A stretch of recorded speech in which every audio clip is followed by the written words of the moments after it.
Hello, this is Jim Henniger. I'm putting together the last of 5 videos for the reentry program. I'm just showing you outdoors here. It's February 7th, 2016. We have snow on the ground, but it's actually melting outside, which is unusual. I think last year at this time it was probably 20 below. I'm showing you my front porch here in Nevada, Iowa. It's my oxygen room. You can see all of the plants we have hanging here. Maybe 50 on the wall and another 50 on the floor. So get plenty of oxygen here. We grow a lot of our own organic food here. No pot. Some people wonder about that, but no pot. It's just a very pleasant place to come out and relax, particularly when it's warmer. And I encourage everybody to have a special place where they can go to relax, and I'm hoping that I can get this set here so I can make this last video. So this is the fifth video for the reentry program. This is a program for people that are going through a life transition, any kind of transition, where they're dealing with a lot of personal challenges. It might be a situation where they're coming out of the military and they're trying to readjust into society.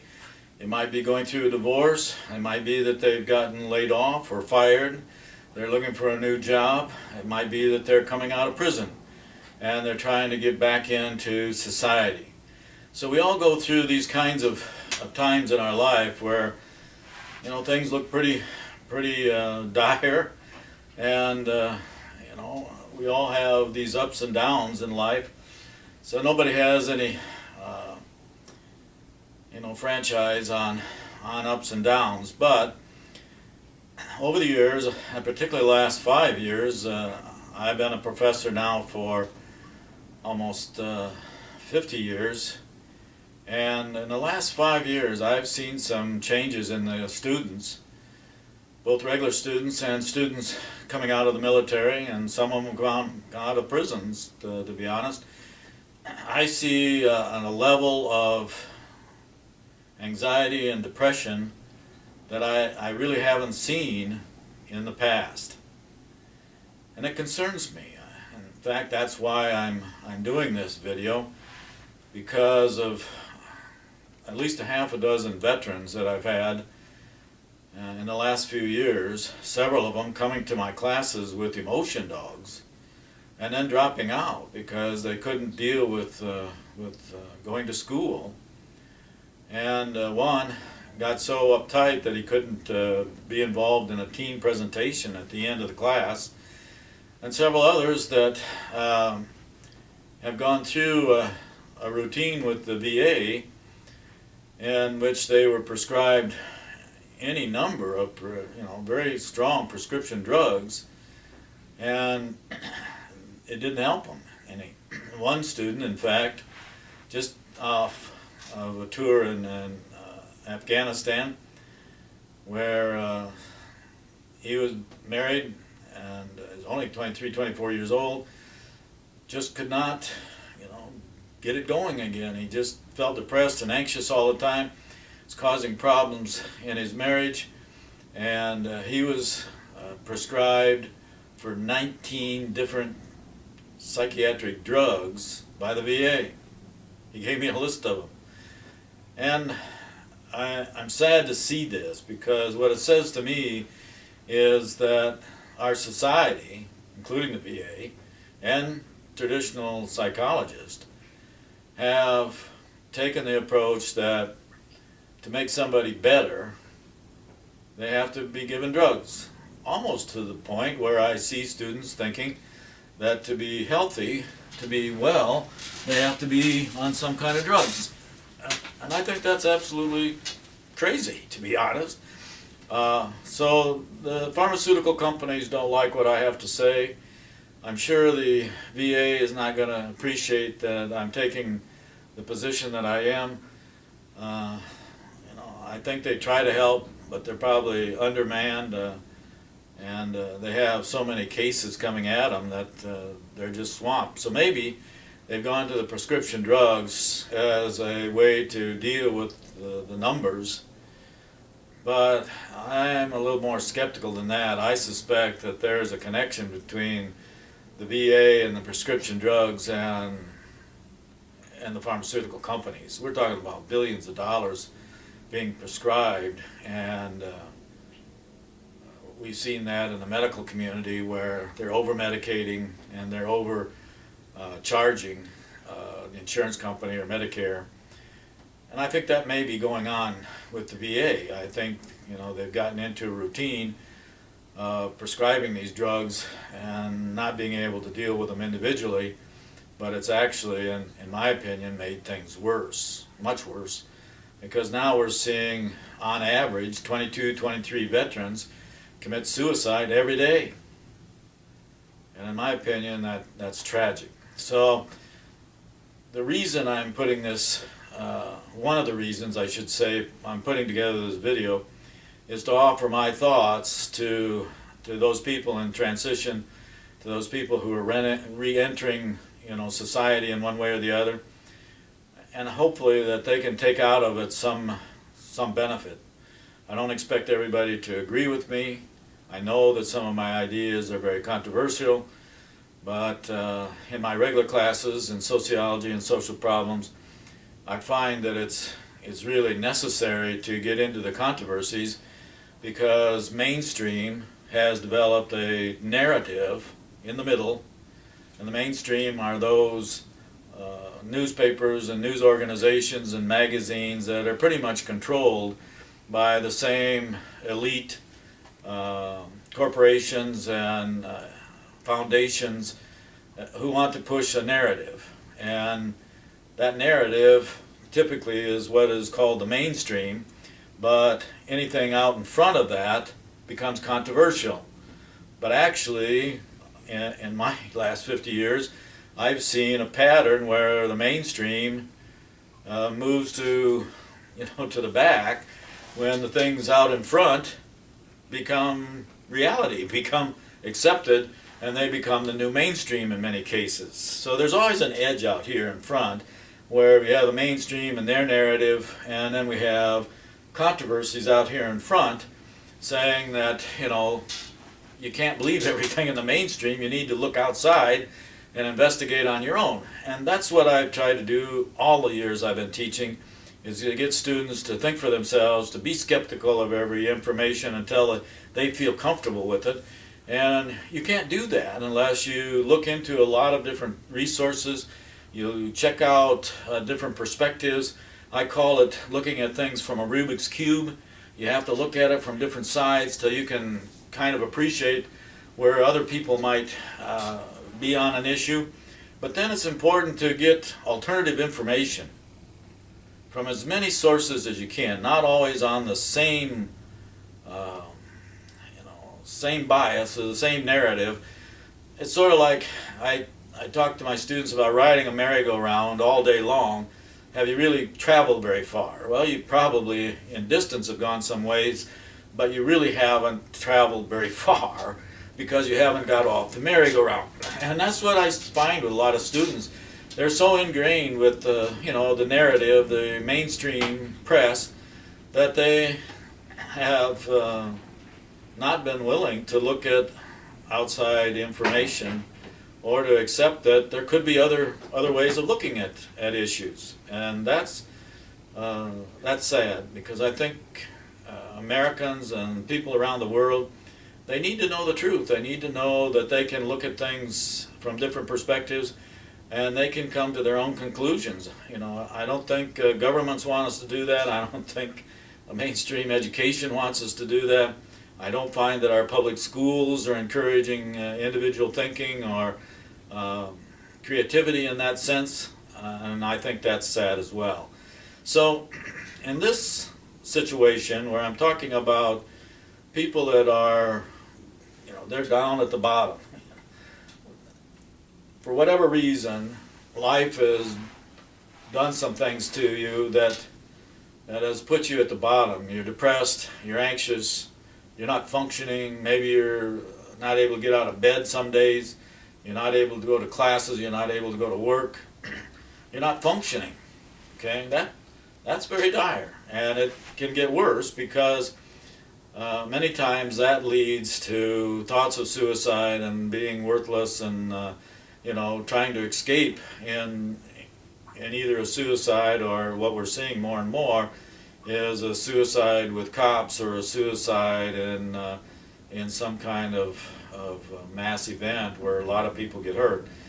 And I'm very much opposed to that. I think what's happening is part of our society and how we look at violence. We almost make one day heroes out of those people in some cases because of the publicity, and it's not fair. It's not fair to the innocent people that get hurt or killed, and I don't think it's fair to our society to have to worry about whether you go into a mall today or whether you go to a theater today or whether you're sending your first grader to school today. It's not fair that we have to be anxious about those kinds of things. Now, I would be the first to admit that we live in anxious times. We live in times that are not predictable every day. There are all kinds of variables that are moving in our society right now. This is February 2016. I know a number of economists who are saying we're very close to an economic breakdown here in the United States and around the world. The U.S. dollar is going to collapse. We are now at $19 trillion in federal debt, which is absolutely crazy in my opinion. How long can we sustain that kind of debt without having economic problems? We're talking about banks closing and losing your money and the stocks collapsing and bonds collapsing and really having a very deep recession or depression starting here within the next month or so. So it's around us, and I talk to my students in class. None of them seem very concerned about it because this kind of information comes up over and over again. But the same kind of information was coming at us in 2005, 2006, and it did come true in 2008. The same kind of information was coming out in 1998, 1999, and we did see some bad things happen in 2000 with the dot-com collapse. So bad things do happen, and if you think we're living in a world where everything is roses, everything is going to be happy days, well, you're living in the wrong world. And it's much more severe than that. I may get into some of these issues later on in this video, but just today, if you looked at the videos on the internet, we're seeing a increasing amount of earthquakes and volcanoes all over the earth. I think we're up to 56 earthquakes above the ground, and maybe as many as several thousand earthquakes under the oceans. And they're all active. And they may all be related to things happening on the sun. In the last few days, we've had a major corona explosion on the sun. Thankfully, it missed us. But we're turning in that direction where that corona is. And, every time we have a major flare on the sun, within a few days, we start having earthquakes and then volcanoes follow.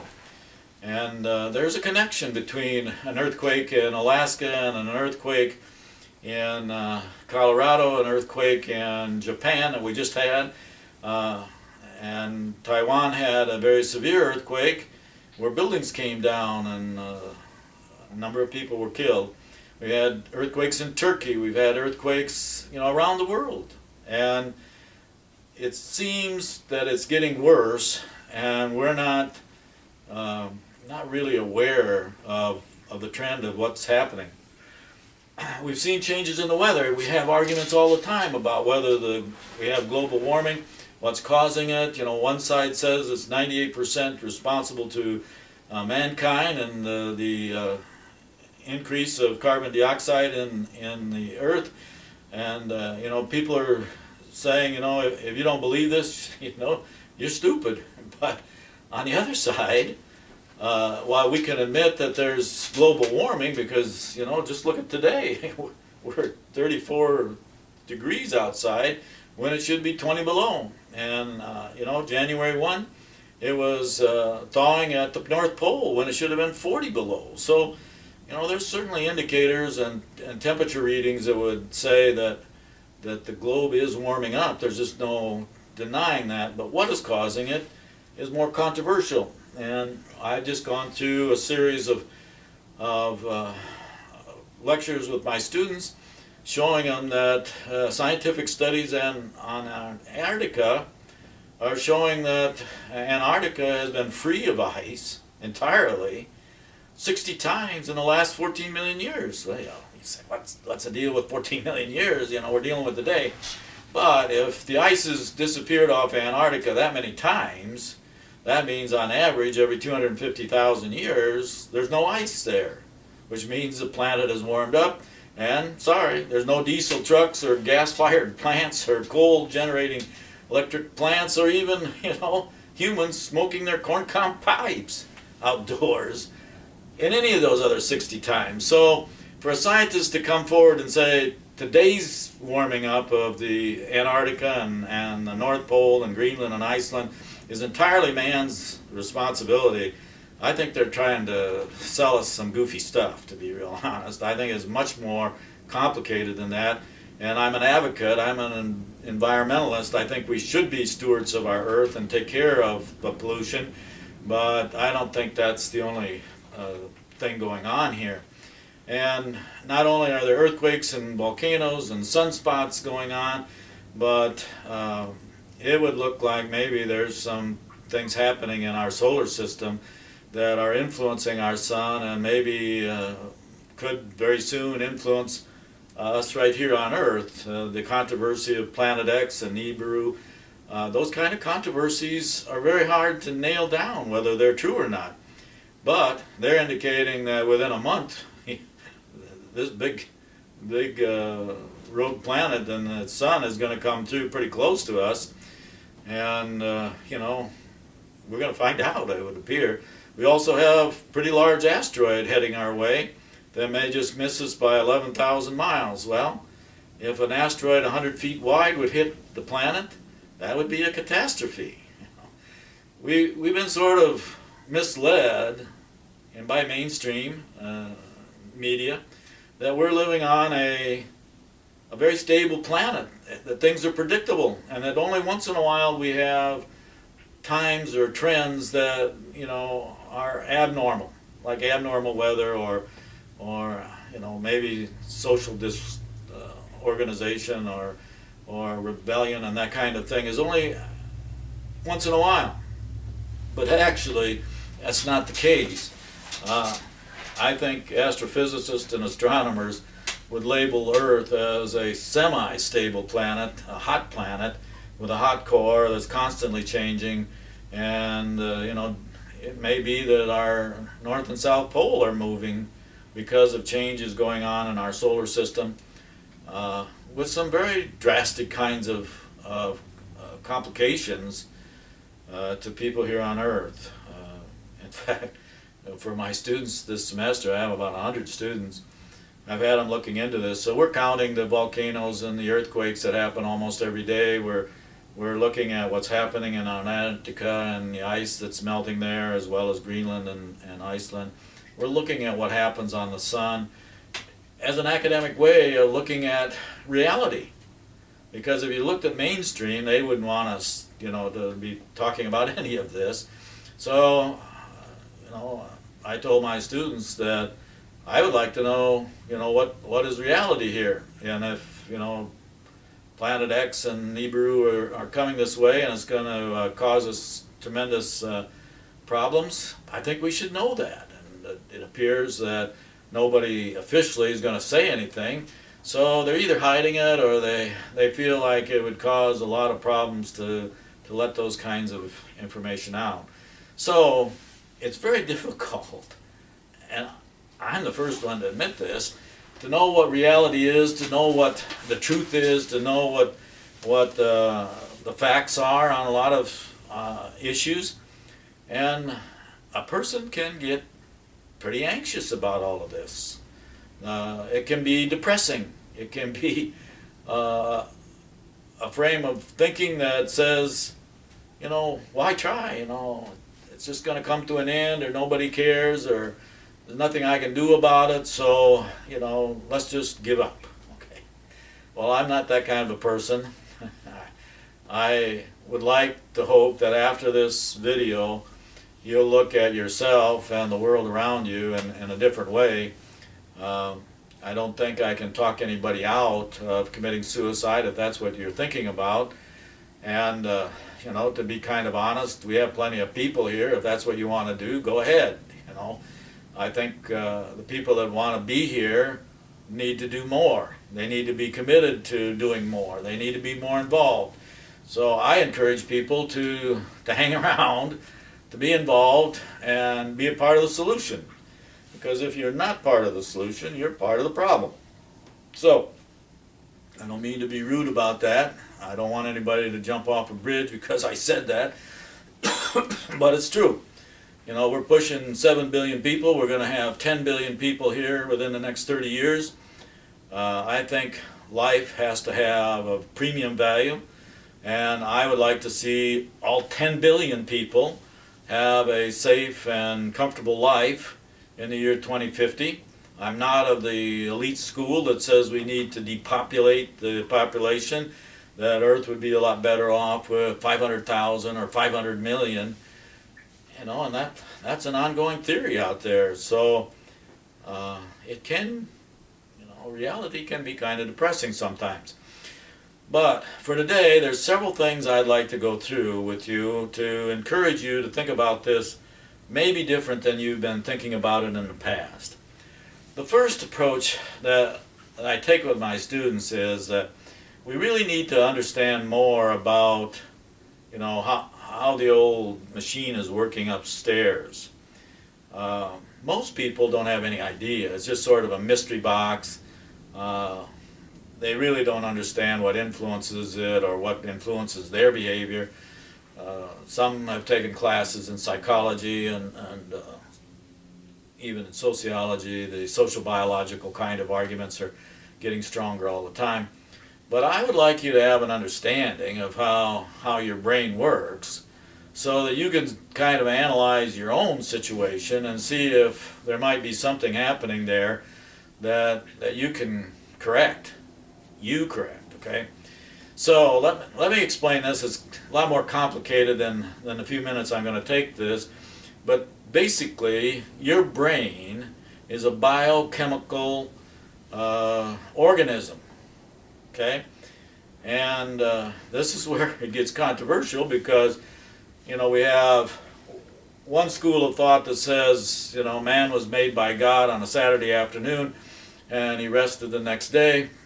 Then we have another school over here, the evolutionists, who think the human body was the result of millions of years of evolution, where it all started from a speck of frozen life on a meteor that landed here in some warm mud, and over millions of years it evolved into 1.4 million different species. To be quite honest, I don't buy into either of those, and I'd be glad to explain that. It's a very controversial statement. The people over here on the religion side says, well, my God's omnipotent and omnipresent, and he can do anything he wants. And I'm sure that's probably true, but I don't think they're facing reality. I think most of religion is a deluded illusion of symbolism. And I think people, a lot of people need religion. They need some kind of faith that they can believe in. But I don't know of any religion that's based on real history or real science. It's all kind of fabricated illusions that have been put together, and they borrow from each other. I mean, the Bible is borrowed from any number of older religions, and those religions, borrowed from people before. So if you take any religion at the symbolic level and what it's saying to you, I think that's okay. I mean, that's a way to look at life, look at yourself, and feel like you fit into a community of believers. But if you go out to the extreme and say, my religion is right and yours is wrong, and if you don't believe in mine, you're going to go to hell, which is pretty popular today. We have religions that are chopping other people's head off just because they won't say certain words. That's absolutely crazy, in my opinion. I think one of the biggest social issues we have on our planet today is the problem with religion. I don't know why we can't get along. I don't know why we can't have the major religions find ways that they're very compatible. I think there's any number of reasons why they could be. They have very similar premises. It's in the nitty-gritty, and the little things, like what foot do you step into the mosque first. It's those kind of almost insane level, and you have it in all religions. They're getting down to the minutia to divide people out, and it doesn't make any sense at all. We need to be able to get along. We need to have ecumenical kinds of movements where we're working together and recognizing that we can have differences, but also we can get along. But over on the evolution side, I think they're as nutty as can be, because it's not mathematically possible, in my opinion, that you can start with one frozen bit of micronism and over millions of years end up with millions and millions of species on this planet. And there's several reasons why I say that. One is we've had a series of ice ages every 500,000 years, and the last ice age, which we may still be in, to be quite honest, a number of people feel that way, but the last one before this one, 500,000 years ago, was so severe that we had 2,000 feet of ice at the equator. So the whole planet was encased in ice, sometimes 2-3 miles thick, and it lasted for 75,000 years. There's no way that any species survived, And evolution just cannot come up with enough reasons to argue that you could start all over 500,000 years ago and come up with all the millions of species we have today. So I'm very controversial on that. I'm not alone. I think there's hundreds of thousands of people out there that have come to the same conclusion, many of them on their own, and they don't even talk about it. But the only rational thing that makes any sense is to accept that life forms here on Earth have been rejuvenated, have been brought here by more intelligent civilizations maybe in our galaxy or in the universe. And one of the things that's changed the most in my lifetime, when I took astronomy in 1966, the textbook said that they're estimated there might be 1.5 million stars in the universe. And now today they're talking about 100 billion stars in our galaxy, and there's probably over 100 billion galaxies out there. So, just do the math. It's just phenomenal. It's almost impossible to understand how many stars and planets and moons that are out there. And, the number of them that have conditions, Goldilocks conditions, or blue kind of conditions that Earth has, with the right temperatures and the right water and all of those kind of ingredients, we're talking about trillions. Trillions of planets out there have that potential to have life on them, and intelligent life, and many of those planets are billions of years older than Earth. So we had a long stretch of time here where the religious idea of theism is what I call it. We thought that God created Earth and created man special. It's sort of part of this exceptionalism thing that keeps riding on our backs. And so we were special. God made us special. But then it moved into being special because of evolution. Because we've been able to work our way through millions of years of growing up from, a single-cell organism all the way up to a monkey, and then a Neanderthal, and then Cro-Magnon, and now modern man. I think that's all a bunch of hooey, to be honest. I don't see any evidence of it. I think they're just making things up to make them fit into their narrative. And none of it's really true. You can take that for what you want. Do your own investigation. I have students that just about do backward somersaults when I say that, but that's my conclusion. You can take it or leave it. What I think has happened is, just like other planets, they go up and down. There's all kinds of things happening in the universe and in our galaxy, where sometimes planets go through ice ages or severe volcano, or they have a loss of atmosphere or a loss of electromagnetism. They might have, another asteroid or another planet even collide with them. So it's estimated that we probably have 1% of the planets out there either going up or down at any one time. And some of them are catastrophic. Probably what happened to Mars, where they lost their atmosphere, they lost their electromagnetic field, and they lost their oceans. It all froze over. I think that could happen to Earth. Maybe it's going to happen by March 9th or March 25th of this year. What they're talking about with this Planet X is pretty scary stuff. And, who knows? But I think that's what's happening in the universe. And it's hard for us to appreciate that or understand it even. But, we have a galaxy and a universe that has some random chaos to it. The rogue planets going through orbits, and disrupting asteroid fields, and you name it. Those kind of things happen. So it's not a stable planet. We're not on a stable planet, and things can change, and they can change rather quickly. The geologists and mainstream media want us to think that things don't change very much, that we can predict tomorrow. But to be honest, I don't think so. I think the planet has changed many, many times, gone up and down, ice ages and volcanoes and asteroids hitting us. That's just part of what happens in reality. Okay, and I may upset you. I hope I'm not trying to do that, but I think you need to know that life isn't secure. Life isn't always nice. We have ups and downs, just as individuals and as planets, and as economic systems and as government systems. Things keep changing. And quite honestly, I think that's, part of the design of the whole thing. I don't necessarily believe that there's, an old man in a rocking chair up there pulling strings on each of us.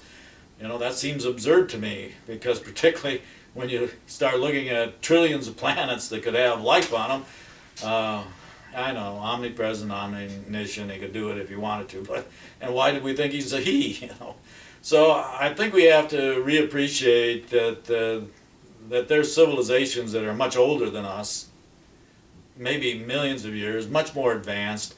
In another video I've talked about civilizations at different levels. Level 1 is just like the kind of people you find in the Amazon, hunters and gatherers. Then you have people that move around maybe 100 miles with their tribe. Then you have people that are nomads and move with their animals maybe 1,000 miles a year. And then level 4 is more like the ancient civilizations that we had in from 5000 BC to 1 BC, and they had metals, and many of them were very advanced as far as astronomy and literature and art. So they weren't primitive in any way. They just were the forefathers, I guess, to what we're now seeing in level 5, where we have mass production, mass manufacturing, mass marketing, mass communications, and in some cases a mass mess. I think we're getting there. Mass pollution.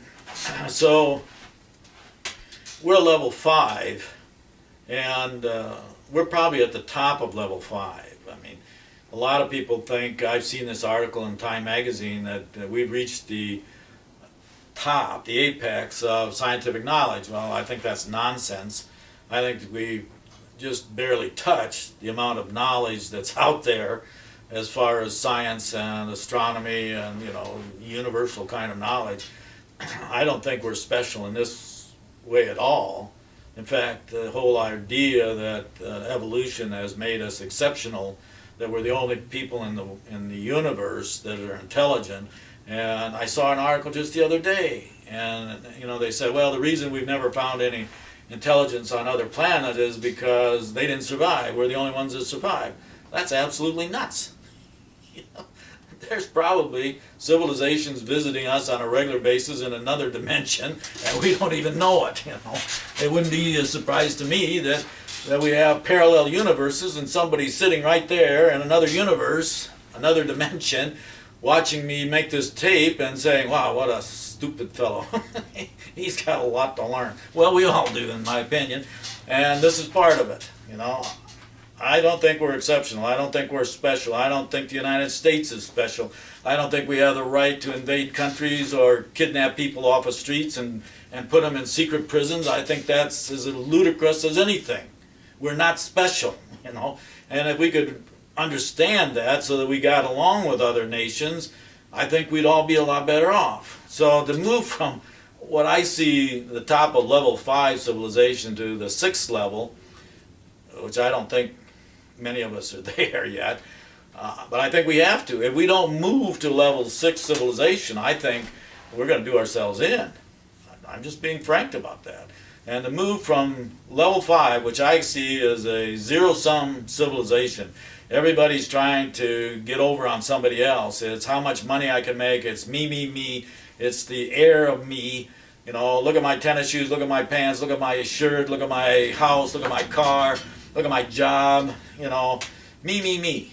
And that's really crazy, because you can never win in that game. There's always somebody that's got more than you do. And, you see it in the politics. Some of these politicians, it's all about me, me, me. I wouldn't want to vote for them. I kind of feel like there really aren't too many candidates there that I'm even comfortable with this year in the United States, which tells you a lot about my politics. But I think if we're going to move from a zero sum, where everything has to come to zero, I win, you lose, I gain $5 in profit, you lose $5. That's the game that's being played today. And we see it in governments. They lie to us, they get away with it, they win. If you don't think governments lie to you, you need to do some advanced reading, okay? Because I think governments, foundations, corporations, they all lying to us. And I feel sad about that, because we, the people, should be stopping them. We should be demanding that they tell us the truth, and we're not. What we're doing is re-electing the same people back over and over again to do the same thing to us over and over again. So I'm a bit radical in that regard. I don't think government is serving us, and I'm not just talking about the U.S. government, I'm talking about all the governments. They do not seem to be willing to give the general people the benefit of the doubt, or it's not much priority. As long as we're consuming and spending money, that's great, but if that falls apart, then they don't need us. Okay, so bring on the next pandemic. I think it's already there. This Zika disease, that looks scary. I think like Ebola and some of the others, they've all been man-made. They didn't come out of a Reese's monkey. They came out of some laboratory. So we always have those kind of things to be concerned about. But I think to move into level 6, we have to move to a non-zero philosophy. In non-zero sum, it's just the opposite of zero sum, where we all win or we all gain or we all lose together. It's a huge difference.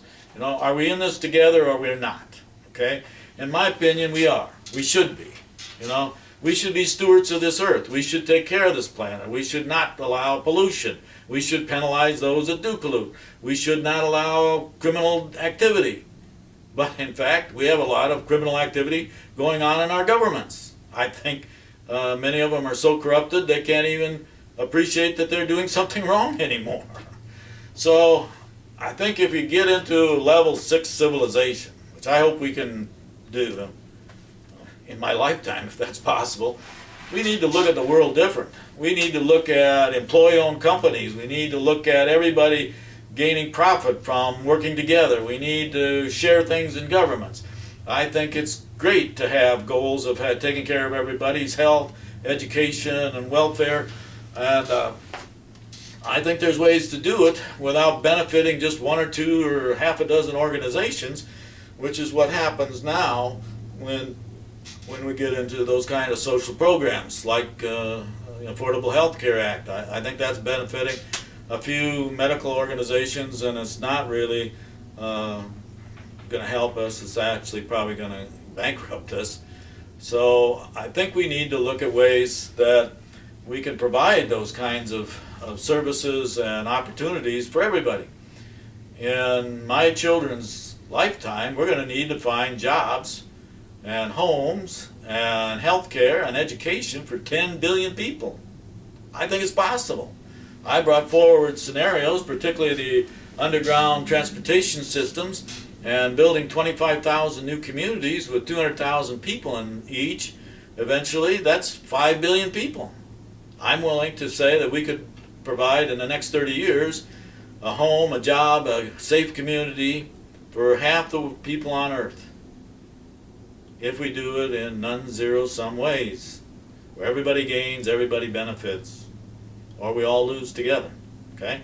So that's my philosophy. I think we could move to level 6, and I think probably there's civilizations out there that are, a million years older than us that have found a way to move to level 6. That seems like the next logical step for a civilization to move to that level. Okay? But then I think there's a level 7. A level 7 civilization might be one that's figured out, a lot of kinds of energies we don't even know about. I think there's energy coming off from the sun. I think there's energy floating between stars and planets and galaxies. We're just picking up on this dark matter and how it influences the universe. Maybe 60% of our universe is this dark matter that we don't have any knowledge about. Talk about being stupid, really. We have a long ways to go. And, I think as we develop as a civilization and develop some more of the knowledge of what's happening in the universe, I think we could find free energy, almost free energy for everybody. I think we could provide strategies for free health, or bodies that basically can take care of themselves. Okay? So level 7 is able to understand this more complex universe and understand its energies and understand its workings. And I think those people on level 7 can go anywhere they want to. I think they could go through different dimensions. I think they could come in on one dimension and be traveling at 5,000 miles an hour, and just before they come into our dimension, they might take a right turn at 5,000 miles an hour. Exactly what some professional pilots have seen UFOs do. Okay? Our response to that is, that didn't happen. That didn't happen. We can't do that. It's not possible. That's in somebody's imagination. But the truth is, it probably did happen, and it just means that there's people that are a lot smarter than we are to make it happen. There's no reason to believe that there aren't other dimensions. String theory that's developed in the last dozen years certainly projects that there's 10 or 12 different dimensions beyond our 3 dimensions. So it's very possible that we have people living in different dimensions and with completely different priorities. And so at level 7, I think they can move around, they can understand these energies and dimensions. A level 8 civilization, I think they can design life.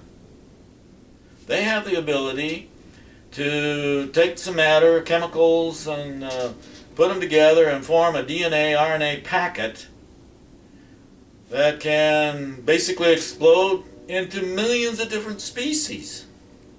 Are you following me?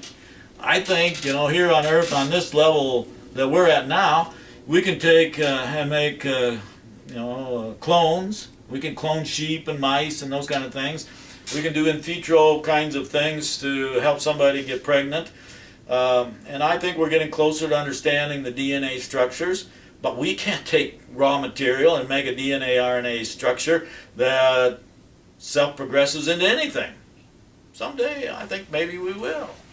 I think that's kind of a dangerous thought, to be honest, because I don't know who would control that technology or why they would use it, but I can see that that's the evolution of thinking, evolution of progressive knowledge. I'm not against evolution in that sense. I think we grow, we mature, we develop new ideas. That's part of evolution in the knowledge base. I don't know that it explains that humans got here on Earth that way, to be honest. I think we've been brought here by a level 7 caretaker civilization who saw our planet go through an ice age, and they brought back Neanderthal, tried it out, then they brought back Cro-Magnon and tried it out, And then when they saw, after the big flood of maybe 11,000, 13,000 years ago, they brought back big motherships of millions of people, because that's the only way you can explain how many people we have here that appear pretty sudden. Anthropologists will tell you that the Cro-Magnon came down to less than 1,000, maybe 13,000 years ago, and then all of a sudden we see millions of people all over the earth, and we probably saw them in the 5,000 years before that, because there's civilizations here on Earth, the Lemur, the Atlantis, the Ur, the Assyrian, the Dwarka. There's civilizations that aren't in our textbooks because it doesn't fit the narrative, of evolution. So how can you get millions of people on a planet when it starts to warm up? Motherships. That's the only answer that you could have, and we just don't want to admit it. We just don't want to, open our minds to the fact that there's people more superior to us, more knowledgeable, and who probably brought us. Okay, so you can take that as controversy, but I think the level 8 civilizations are out there. They design humanoids and other kinds of creatures for different planets. Our planet uses oxygen and water and certain temperatures, but I don't know why they might not also design creatures for planets that live off of ethanol or methane or some other kind of atmosphere. So I think these biochemists, geneticists were master at their trade, and they probably design hundreds of thousands of different forms all over the universe. I find it interesting that if they brought us here in motherships maybe 18,000 years ago, and then again maybe 11,000 years ago, that they maybe even had a sense of humor to put different people's skin colors in different parts of the world. It looks to me like a test. Can we ever get along together? And sadly, we're not passing that test very well at all today. I don't see any reason why, the color of your skin should make any difference in accepting somebody or giving them opportunities. But we have a problem with that on our earth, and that's too bad. So we're not passing those kind of tests that they've probably given us. And when you look at it, we see completely different cultures, ways of life, ways of eating, ways of music and literature and alphabet and numbers. So it's far more probable that these cultures 18,000 years ago and maybe even as late as 7,000 years ago, they came from different planets that were going down. So we have a caretaker civilization, and they go to level 7 and say, hey, these are people that are either going to perish or we need to move them to some new planet that's coming up. I think that's what's happened. I think they've brought us here, we're the immigrants here, and if we want to understand what's out there, we just need to look at ourselves. I've even said that to a bunch of PhDs in science history, that if we really want to understand life out in the universe, we need to turn the telescope around and look at ourselves. They kind of laughed at that. Several of them wrote to me later and said that they had the same thought, but they just didn't have the freedom to say it, which is really sad in today's society. So I think, at level 8, we have some very talented engineers, human engineers, who probably created all kinds of forms and all kinds of planets. And once we get out there traveling around, we're going to meet some very interesting people. I have no doubt about that, if we get that far. So if there's a level 8, there must be a level 9. And a level 9 might be somebody that's advanced to the point where they don't need their body anymore. They can exist in a dimension completely as a mental energy. I can imagine it. Why can't you? You see? Science fiction people have brought that scenario up many times. And if there's a level 9, maybe there's a level 10.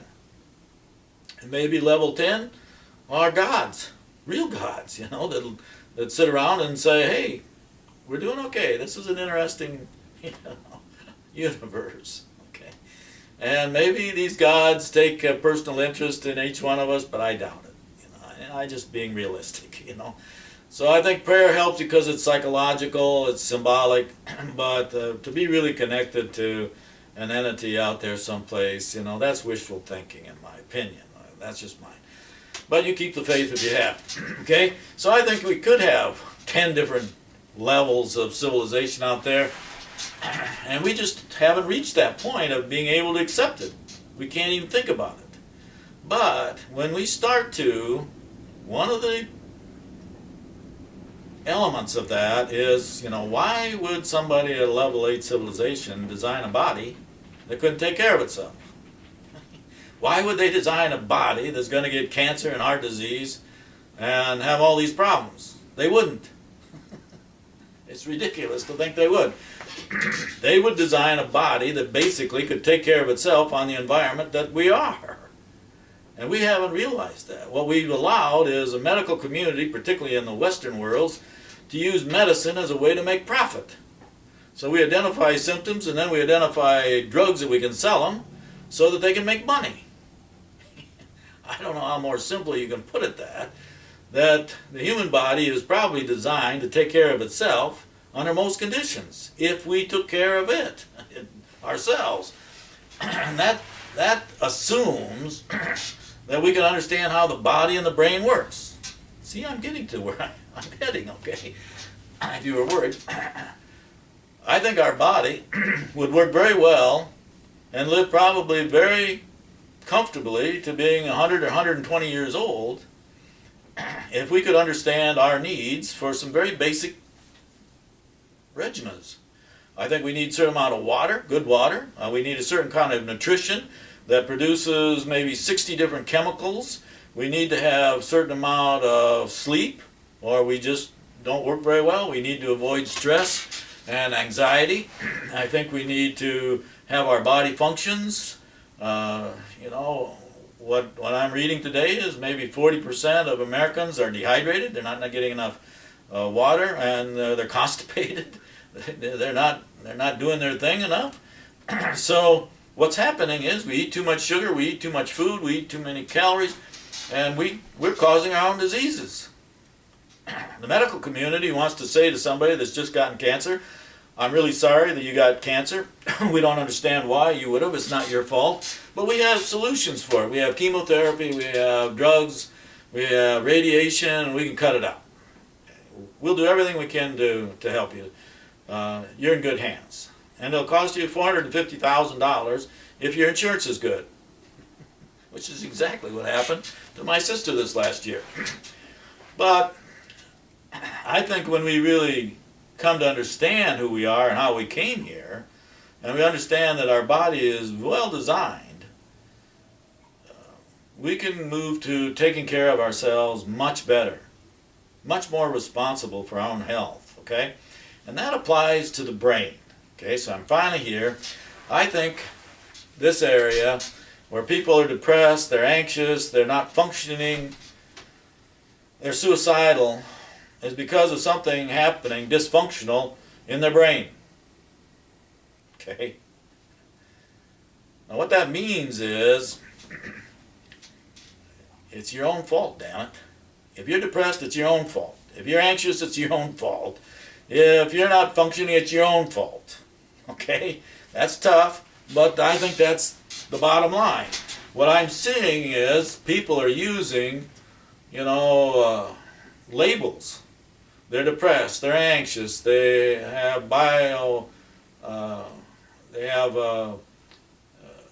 PTSD kind of things, they have Alzheimer's, they have autism, they have all kinds of mental labels that are symptoms of brains not functioning right, okay? They're not real. I mean, you can't tell me that depression and anxiety and PTSD, all these things are real.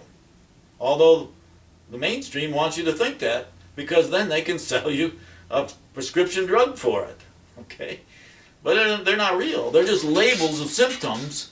And you come in and you tell, I'm anxious, I can't sleep at night. Oh, you must have bipolar. Or if you say, I've been hearing voices, then you're paranoid schizophrenic, That's controversial, I know, and the mainstream doesn't like me for saying that, but I think they're all labels. Just like in your body. There's no real cancer in a body. There's no real heart disease. Those are conditions that lead to infections. And you have infections, and they can be caused by bacteria and viruses and errant electricity, radiation, and all those kind of things. Those are the real things.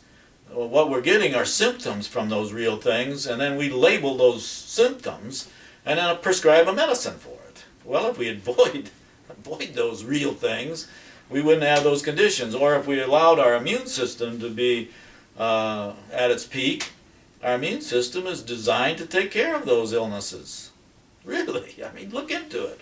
If you have 10 or 12 trillion gut flora, and your immune system is up because you're getting all the 60 chemicals that you need in your body, you're getting all the water, the sleep, and exercise that your body needs, I don't think a cancer could live in your body. A tumor, an infection, okay? Our body would take care of it. The same is true of the brain. You may not realize this, but your brain is a biochemical organism. It functions off those 60 chemicals. And if those 60 chemicals aren't coming through the food you eat or the vitamins you take, and they're going through your glands and they go into your brain, you have 110 different glands in your brain. They produce everything from your tears to your sleep patterns. Okay? Are you aware that tears of fright or tears of laughter or tears of sadness all have different composition? Okay? So these 110 glands, they affect your brain in ways of how it's working. Whether it's making connections in the brain, it's storing information, it's dealing, processing. And if you don't have all of those components working for you, the brain doesn't work very well. And so what we've seen are a number of suicides by ex-military veterans. And the first thought is, oh my gosh, these young people are coming back from Afghanistan and Iraq, and they're not dealing with the things they experienced, and they're just having terrible problems. But actually, the people that are committing suicide aren't from Afghanistan and Iraq. They're Vietnam veterans. They're 55, 60, 65 years old, and their life has come apart on them. They're divorced, they're bankrupt, they've lost their houses, they're living on the street. Are you aware of this? The veterans that are killing themselves, the majority of them are Vietnam veterans. Not Afghanistan, Middle East kinds of soldiers. A lot of those are dying from drug interaction. And they call it suicide. Okay? Look into this. This is a very upsetting kind of information to know. The suicides are being caused by social upheaval to these people. And they give up. And they're committing suicide at a very high rate. 20, 30 people a day. That's terrible, okay? So I think understanding that they're having personal problems and their social network is falling apart is what we have to do. We have to counsel them, we have to work with them, but we don't need to give them drugs, because the drugs, in my opinion, are causing the brain to be less functional, less willing to preserve your life, basically. And they're getting to a point where the fog is so thick that they don't know the difference between them being alive and being dead. I blame the drugs. I really do. I blame the drugs on the young people. You know, if you're going to prescribe 19 different prescription drugs to a 24-year-old from Afghanistan, that's nuts. That's asking for problems. And once that person is hooked on those drugs, they're going to be in a permanent fog. They're never going to get out of it. Okay? Now, some of my returning soldiers have gone through that cycle, and what their conclusion was, the drugs were hurting them, and they stopped taking them, but they moved to pot, marijuana. It relaxes them and makes them go to sleep at night and gives them less anxiety at home. So they become potheads in some cases. I don't think that's the right direction to go, to be honest. I think they still haven't faced what's causing their problems. Okay? So, when I'm looking at this and I'm seeing the issues, I think it's very important that, you know, young people and the Vietnam veterans understand the role of their body and how their brain works to get on a functional level again. And that means getting back to good health. They have to eat and sleep and drink water and exercise, and they've forgotten to do all of these things in many cases. I think the young people need to get back to that. And if they don't, they're just going to be medicated for very long periods of time. So I think that's the first step. If you're in one of these situations where you're having problems, then I think you got to look at yourself. Don't blame somebody else. Don't blame the government. Don't blame your mother. Don't blame other people. You need to look at yourself. Find out what you're doing that's causing these problems to yourself, okay? And I bet that you'll find that you're not exercising, you're not drinking water, you're not taking care of yourself, okay? That's number one. You got to take care of number one in the health degree, okay? Number two, you got to look at what's going into your brain. Your brain is made up of 78% water. And if you're dehydrated, you're not getting it. I've had students that didn't drink water for 10 years.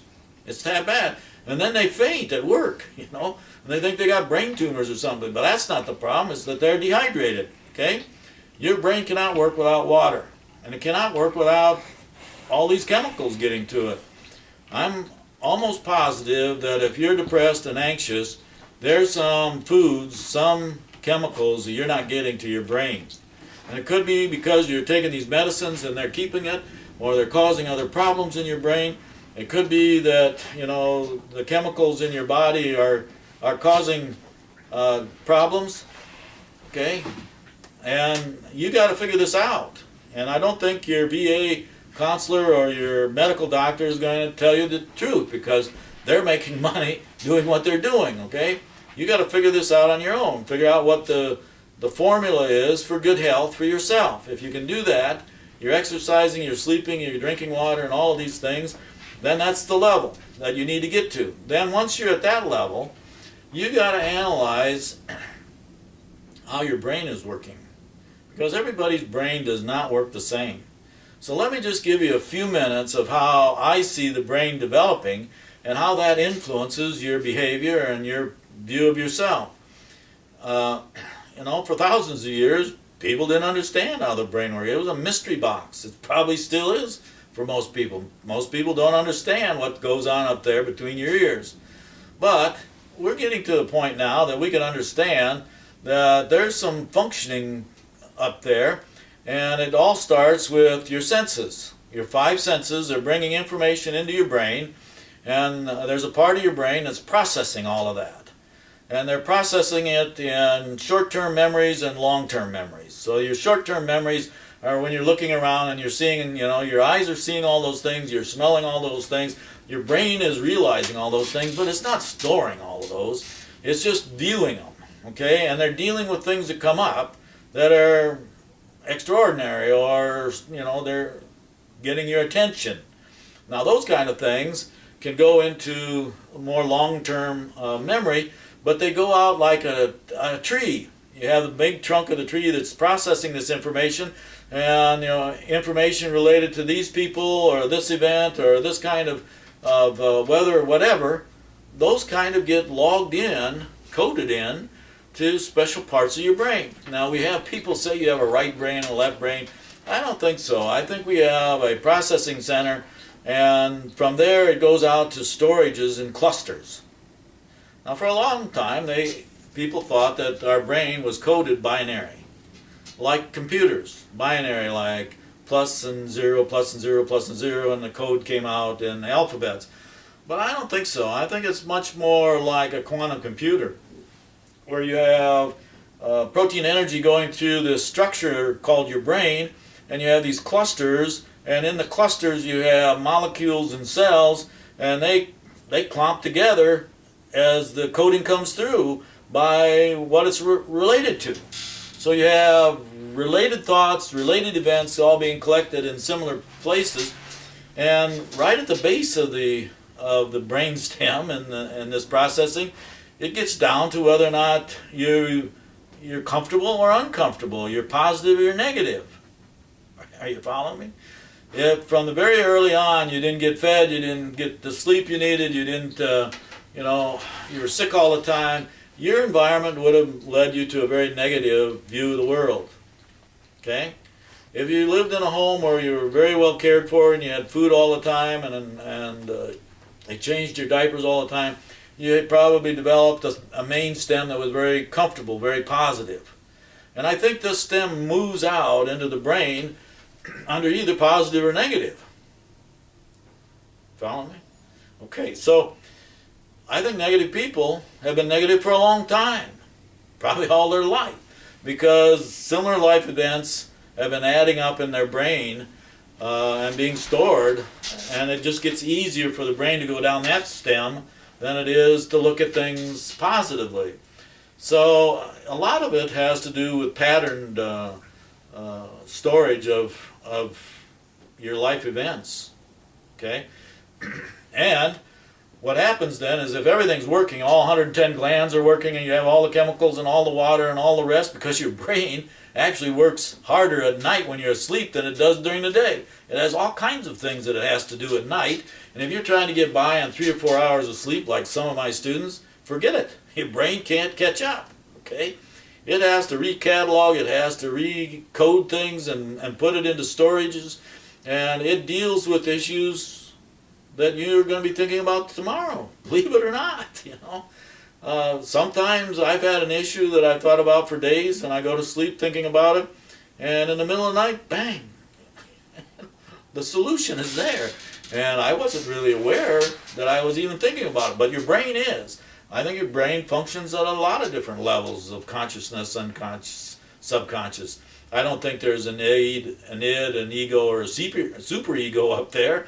That's just labeling, symbolic kinds of things.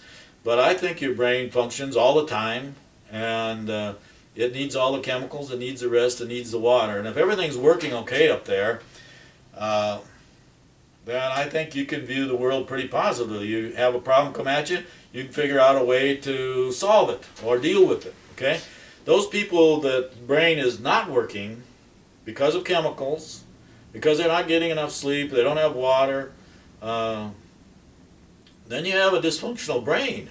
It's the dysfunctional brain that is anxious, it's depressed, and I've worked with a young teenager whose brain locked up on him. He was catatonic for several years, never talked to anybody. It took me months of just walking around the block with the young kid to get him to laugh, to try and play tennis. But I found him down in the library one day, and he had a whole stack of books that dealt with higher math and physics and computer repair. So here they thought he was paranoid schizophrenic and he was very limited in what he could do in life. So I went back to him and I told him, I don't think this kid is as dysfunctional as you think he is. Why did you think he was paranoid schizophrenic? And they said, well, the only thing he's ever said to us is he hears voices. That means he's paranoid schizophrenic. Well, it didn't. So I finally got up enough courage and I asked him one day, do you hear voices? And the very first time he ever spoke to me, he shook his head, and I asked him, well, are they male voices or female? And his first words were female. So then it got me thinking. I said, well, what are the voices saying to you? And he says, chin up. Everything is going to be okay, Bart. Whoa. Those are the first words to me. I hadn't spoken to anybody in 2 years. That didn't sound like a paranoid schizophrenic person to me. That sounded like somebody's mother telling a young boy that everything's going to be okay. So I went back, I told him what I heard from him, and so they started treating him completely different. They asked him to set the table, they asked him to cook, and he started coming out of his shell very quickly. Within a few weeks, they couldn't shut him up. He was talking all the time. It turned out that he knew how to repair computers. They got him a job at the local high school as a volunteer repairing computers. And they thought he was dysfunctional. Well, his brain wasn't as functional as it could have been, but it was in there. Okay, and within a very short time, they were able to place him in Des Moines in a house with other young people. and he's had a job and taken care of himself ever since. So I think it's a matter of how your brain is functioning, not the labels we put on you. Okay, I don't believe in bipolar and autism and all those things. In all those cases, I think it's a brain imbalance of chemicals. You know, if you're sending a 7-year-old to school having drank some pop and eaten a candy bar for breakfast, I think they're going to have problems at school. I think they're going to be super active. I think they're going to have attention deficit problems because of the sugar content. Okay? I don't think it's fair to label them, which we're doing. I think we need to look at their diet and look at their sleep. You know, we have 7, 8-year-old kids that have TVs in their room and they're up all night. You know, I think my 9-year-old would do that if we let him, or be on the computer. So I think we need to look at the brain, your brain, completely different. Are you taking care of it? Are you giving it the chemicals it needs, the food you need? Are your body functions such that it's taking care of your body and your brain at the same time? I think instead of thinking that people are well because they're on medicine, I think we need to go back to an understanding that you're only well when you're not on any medicine. You don't need any, okay? I think your body has been designed by a level 8 civilization, master expert, biochemical geneticist, that knew what they were doing. And we've just lost sight of that. Well, maybe we've never had that sight, okay? You know, we've had for years people taking out appendixes and tonsils and adenoids, and we've gotten away from that. But that's just an example of people thinking, you know, your body evolved. I don't think your body evolved, okay? I think it was designed, we were brought here on a mothership, and we've been here, you know, in generations. These caretakers don't tell us exactly what to do. They give us tests.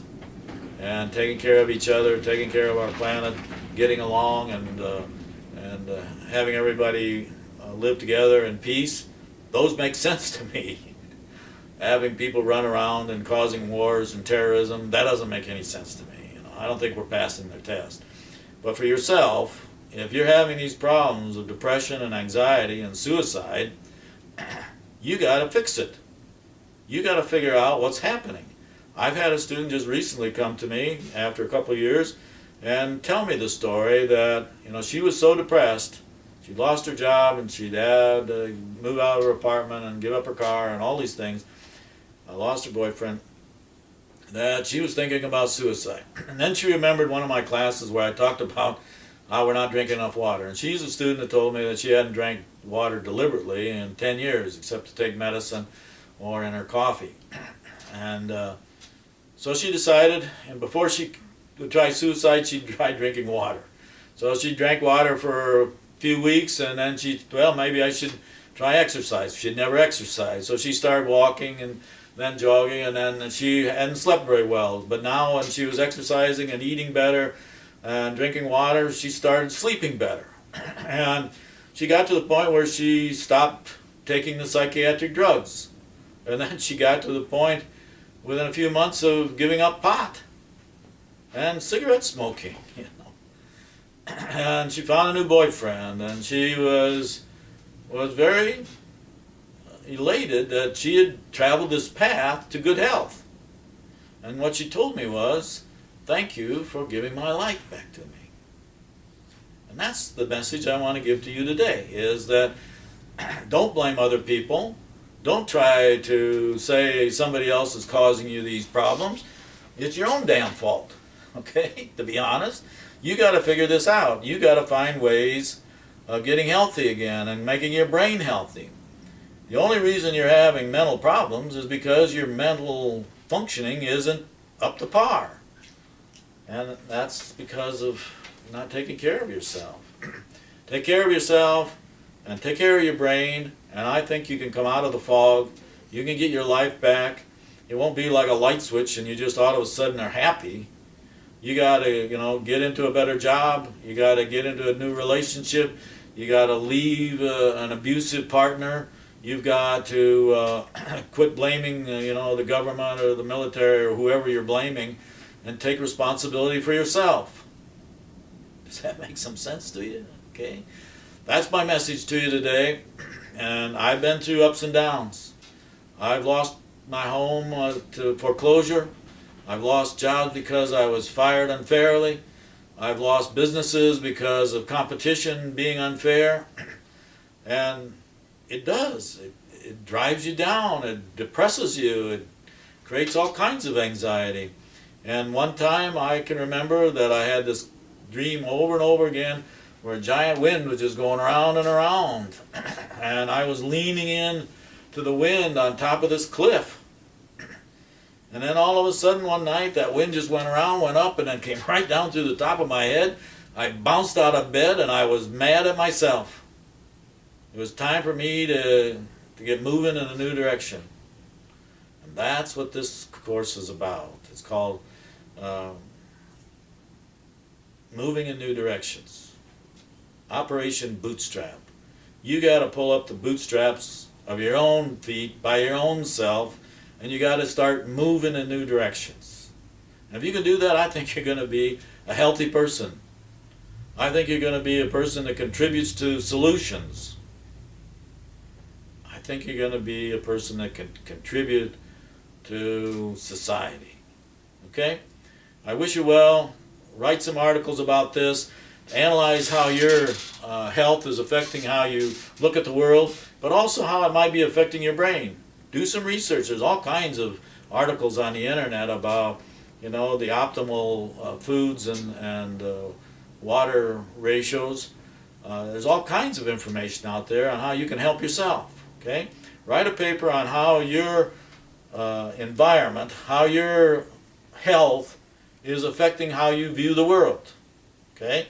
And that paper should then deal with how you can develop paths to improve it.